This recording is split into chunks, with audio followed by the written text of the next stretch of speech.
Hey guys! Today I am actually doing a collaboration video with Mojann here on YouTube.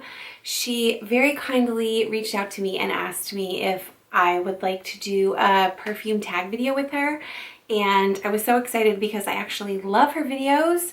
She has like over 30 videos now. If you have never seen them, go check them out. I love the way she describes scents and her voice is really nice. I'll leave her channel link in the description box. So the tag we decided on was the YouTubers Made Me Buy tag. And the premise of the tag is showcasing scents that other YouTubers convinced us to buy based on their descriptions or whatever. And I have 5 bottles. And honestly, most of them are from older YouTubers. I've kind of fallen out of the YouTube video game for a while, although now I'm back on the horse with quarantine. So I'll just jump right into it. The first scent is an OG scent from an OG YouTuber. Katie Puckrick Smells convinced me that I was going to love Shalimar. And I didn't at first, if I'm honest. The way she talked about Shalimar, one of her videos was talking about how Shalimar was the greatest perfume of all time. And if you've never seen Katie Puckrick, well, where the hell have you been? She doesn't make videos anymore as far as I know. Although I do think she's back to blogging. But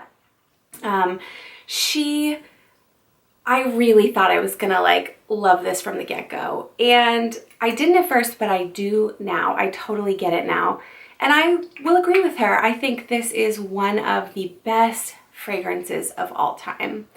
I think it took me a while to learn how to enjoy it because at the time that I bought Shalimar, I was still relatively new to collecting fragrances, so I hadn't smelled a ton of fragrances.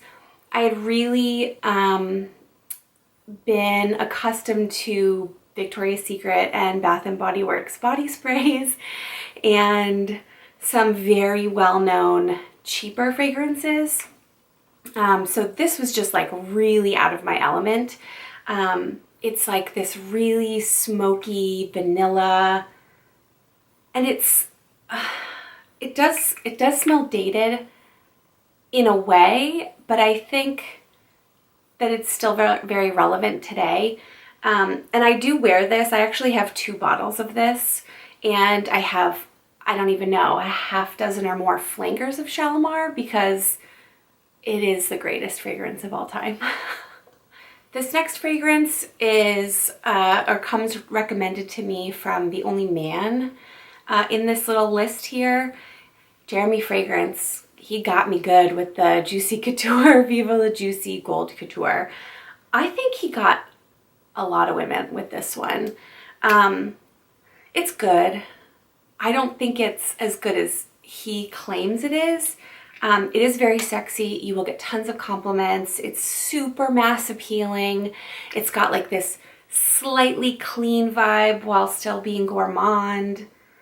Like it doesn't, I dislike really fresh, clean shower scents, and I don't really, this doesn't bother me in that way. But it's this very fruity caramel fragrance. He got me. And it is good, and I do wear it, but I don't wear this on dates. I don't wear this to like seduce anybody, although I do give decants of this out to friends. And I tell them that they will seduce men with this because it's probably true, but I don't know. Anyway, Jeremy Fragrance, he, back in the day, could convince me to buy quite a bit. Now I know better, but this next fragrance, I kind of have I'm conflicted about it. So this fragrance has a really bad scent memory tied to it for me, and I had tried it recently-ish, like in the last few years, and I didn't like it, and I tried, I don't think I've tried the vintage version of this, but that was the one that really started the bad scent memory, so I don't know that I'm interested. But Amy Loves Perfume, although she's changed her channel name, so it's Fragrances with Amy now. She loves this fragrance. It's her favorite, and it's Christian Dior Poison. She says this is her favorite fragrance of all time, favorite in the world. And I love her. I love her videos. I love her voice. I just want to have her fragrance collection. And I have been trying to kind of reframe this fragrance for myself. I'm trying to learn to love it because it has all the notes that I should love, like plum and tuberose, and I love plum and tuberose. Yeah, it's gotten better. My scent memory has sort of like dissipated a little bit, like the bad trigger has kind of worn off. So I'm hoping with continued wear that will continue, but she really is the one who convinced me to keep trying with this fragrance because she loves it so much and I want to love it so much. A year or two ago, Rhonda Larice talked about this fragrance. This is from Kenzo. This is Flower L'Elixir. She just went on and on about this fragrance, and I think if I recall correctly, which I probably am not, she might have compared it to Prada Candy, which I liked, but it didn't last very long. But she raved about this, and I found a really good deal on it, so I got it. And I wore it a ton in like the fall and winter that I got it. I'm pretty sure I got it in fall and winter. That was when I wore it. Oh my God, it's so good. This is definitely like a candy, sweet.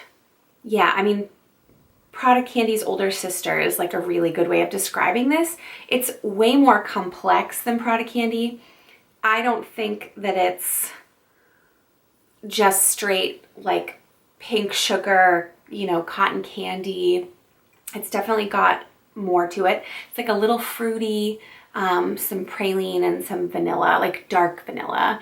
But this is a fantastic scent, and I love Rhonda Larice. If you're not already watching her videos, honestly, just watch everyone's videos. Well, you can probably skip Jeremy Fragrance, but don't tell him I said that.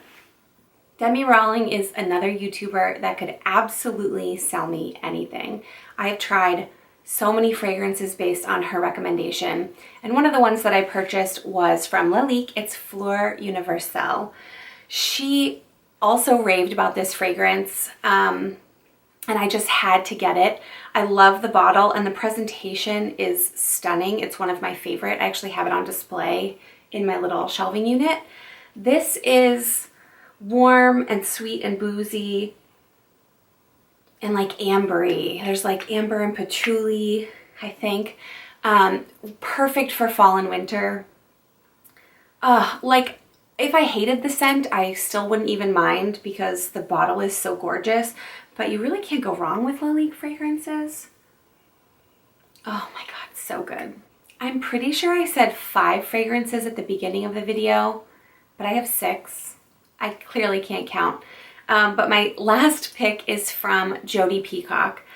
I love Jodi as well. I mean, I guess that's pretty understandable considering anyone I didn't love, I probably wouldn't take the recommendations.